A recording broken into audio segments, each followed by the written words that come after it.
दोस्तों, 2 दिन के बाद, आज से 2 दिन के बाद मैं सीएम की कुर्सी से इस्तीफा देने जा रहा हूं। मैं तब तक सीएम की कुर्सी पे नहीं बैठूंगा जब तक जनता अपना फैसला ना सुना दे। अगर आपको लगता है केजरीवाल ईमानदार है, मेरे पक्ष में वोट दे देना। इन्होंने आरोप लगाया केजरीवाल ने भारत माता के साथ धोखा किया है। ये करने के लिए नहीं आया था मैं, सत्ता से पैसा और पैसे से सत्ता, इस खेल के खेलने के लिए मैं नहीं आया था। जम के वोट दे देना मेरे पक्ष में, चुनाव के बाद सीएम की कुर्सी पे जाके बैठूंगा। अगर देश की जनता, दिल्ली की जनता को लगता है केजरीवाल बेईमान है, मैं 1 मिनट के लिए सीएम की कुर्सी पे भी नहीं बैठूंगा। 1 मिनट के लिए मैं बैठने को तैयार नहीं। मैंने अपने जीवन में कुछ नहीं कमाया, मेरा बैंक अकाउंट खाली है, हमारी पार्टी का बैंक अकाउंट खाली है। मैंने जिंदगी में कुछ नहीं कमाया, अपनी इज्जत और अपनी ईमानदारी के सिवा मेरे पास कुछ नहीं आया।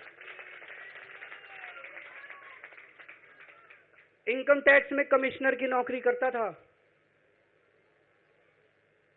2000 में नौकरी छोड़ के सन 2000 से 2010 तक 10 साल मैंने दिल्ली की झुग्गियों के अंदर बिताए हैं।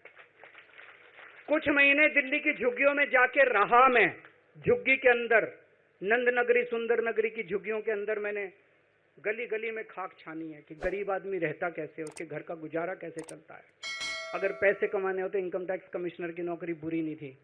और जब मैंने नौकरी छोड़ी थी तब कोई पार्टी नहीं थी, कुछ नहीं थी। ऐसा नहीं था कि उस टाइम ये था मुख्यमंत्री बनने चला था या कोई पार्टी, कुछ नहीं था, कोई भविष्य नहीं था। केवल देश के लिए जुनून था कि देश के लिए कुछ करना है,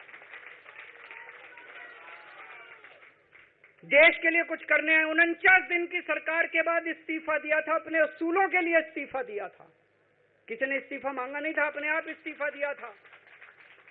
आज के तारीख में, आज के जमाने में कोई अपनी चपरासी की नौकरी नहीं छोड़ता। मैंने मुख्यमंत्री की कुर्सी छोड़ी थी, अपने आप छोड़ी थी। न पद का लालच है, न दौलत का लालच है, केवल देश के लिए कुछ करने का जुनून है, देश के लिए कुछ करने के लिए आए हैं।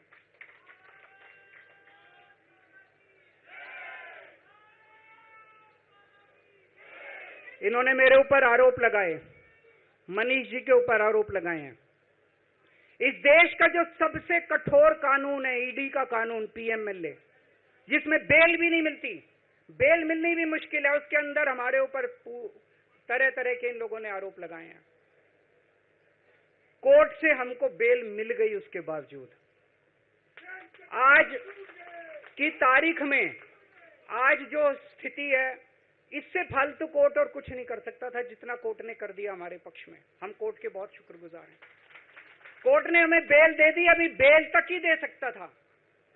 अब ये केस चलेगा। मैंने वकीलों से पूछा, मैंने कहा मेरा दिल कहता है कि जब तक ये मैं कोर्ट से बरी होके ना आ जाऊं तब तक मैं सीएम की कुर्सी पे नहीं बैठूंगा। उन्होंने कहा जी ये 10 साल चलेगा केस, कोई कह रहा है 15 साल चलेगा केस, कोई कह रहा है 20 साल चलेगा केस। तो केस यह भी लंबा चलेगा। आज कोर्ट जितना कर सकता था, कोर्ट ने हमारे पक्ष में निर्णय लिया है, हमें बेल दे दी। उन्होंने ऐसे कानून में जिसमें बेल मिलनी नामुमकिन होती है, उन्होंने बेल दे दी।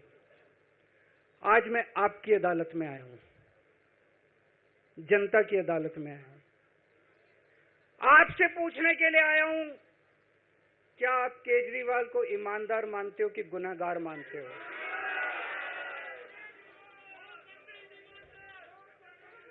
मैं दिल्ली की जनता से पूछना चाहता हूं, मैं देश की जनता से पूछना चाहता हूं कि क्या केजरीवाल ईमानदार है कि गुनहगार है?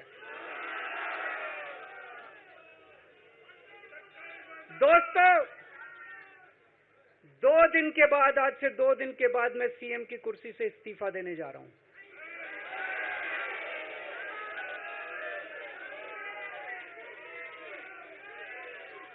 और मैं तब तक सीएम की कुर्सी पे नहीं बैठूंगा जब तक जनता अपना फैसला ना सुना दे। मैं जनता के बीच में जाऊंगा, गली गली में जाऊंगा, घर घर में जाऊंगा, और जब तक जनता अपना फैसला ना सुना दे कि केजरीवाल ईमानदार है, तब तक मैं सीएम की कुर्सी के ऊपर नहीं बैठूंगा।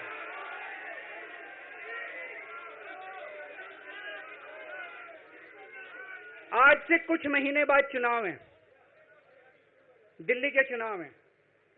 मैं जनता को निवेदन करना चाहता हूं, अपील करना चाहता हूं, अगर आपको लगता है केजरीवाल ईमानदार है, मेरे पक्ष में वोट दे देना। अगर आपको लगता है केजरीवाल गुनहगार है, मेरे को वोट मत देना।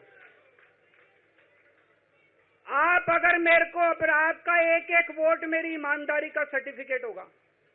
अगर आप मेरे को वोट देके जिताओगे और अगर आप कहोगे कि केजरीवाल ईमानदार है, तो चुनाव के बाद, उसके बाद जाके मैं सीएम की कुर्सी पे बैठूंगा। तब तक मैं सीएम की कुर्सी पे नहीं बैठूंगा।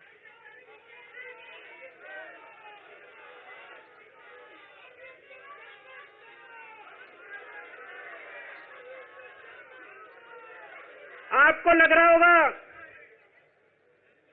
अभी अभी जेल से रिहा होके आया है, ये कैसा क्यों बोल रहा है? अभी अभी जेल से रिहाई होके आया है, अब ये इस्तीफा क्यों दे रहा है?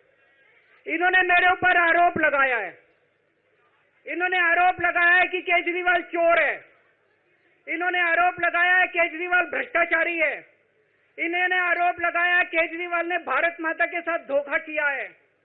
ये करने के लिए नहीं आया था मैं। सत्ता से पैसा और पैसे से सत्ता, इस खेल के खेलने के लिए मैं नहीं आया था। मैं देश के लिए कुछ करने के लिए आया था। जब 14 साल के बाद भगवान राम वनवास से लौटे, सीता मैया को अग्नि परीक्षा देनी पड़ी थी।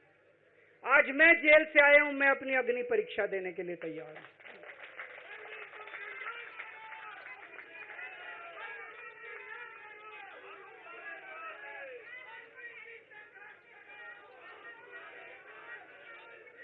ये कुछ लोग बोल रहे हैं सुप्रीम कोर्ट ने कुछ कंडीशंस लगाई हैं, काम नहीं कर पाएंगे। पिछले 10 साल में इन लोगों ने कंडीशन लगाने में कोई कसर छोड़ी थी? एलजी साहब ने कंडीशन लगाने में कोई कसर छोड़ी थी?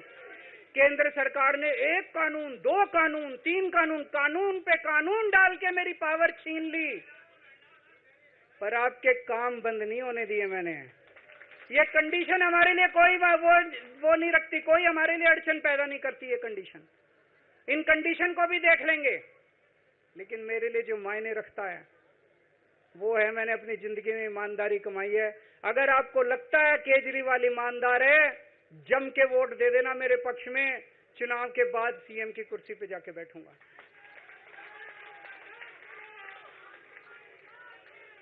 फरवरी में चुनाव है। आज इस मंच से मैं मांग करता हूं कि ये चुनाव नवंबर में कराए जाएं, महाराष्ट्र के साथ कराए जाएं, तुरंत कराए जाएं चुनाव। और जब तक आपका फैसला नहीं आएगा, तब तक मैं जिम्मेदारी नहीं संभालूंगा। और मैं, जब तक चुनाव नहीं होते, मैंने जैसे बताया 2 दिन के बाद मैं अपना इस्तीफा दूंगा। जब तक चुनाव नहीं होते, तब तक मेरी जगह आम आदमी पार्टी से कोई और मुख्यमंत्री बनेगा। अगले 2-3 दिन के अंदर विधायक दल की मीटिंग होगी और विधायक दल की मीटिंग में अगले मुख्यमंत्री के नाम का तय किया जाएगा। मैं मनीष जी से बात कर रहा था। जो पीड़ा मेरे मन में है, वो पीड़ा मनीष जी के मन में भी है। इनके लिए भी वही सब कहा गया जो मेरे लिए कहा गया है। मनीष जी का भी कहना है कि ये दिल्ली के उप मुख्यमंत्री और शिक्षा मंत्री और मंत्री का पद तभी संभालेंगे जब दिल्ली की जनता कहेगी कि मनीष सिसोदिया ईमानदार है। तो मैं और मनीष सिसोदिया, हम दोनों का फैसला आपके हाथ में है, जनता के हाथ में है। हम दोनों जनता की अदालत में जा रहे हैं, गली गली जाएंगे, जनता के बीच में जाएंगे और उनसे पूछेंगे, अगर जनता कहेगी ईमानदार है तो हम आके इसकी कुर्सी पे बैठेंगे। 2020 में आया था मैं। 2020 में मैंने कहा था, मैंने अगर काम किया हो तो मेरे को वोट देना और काम नहीं किया हो तो वोट मत देना। कहा था कि नहीं कहा था? आज मैं आपके बीच में आया हूं, मैं कह रहा हूं, अगर मैं ईमानदार हूं तो वोट देना, अगर मैं बेईमान हूं तो वोट मत देना।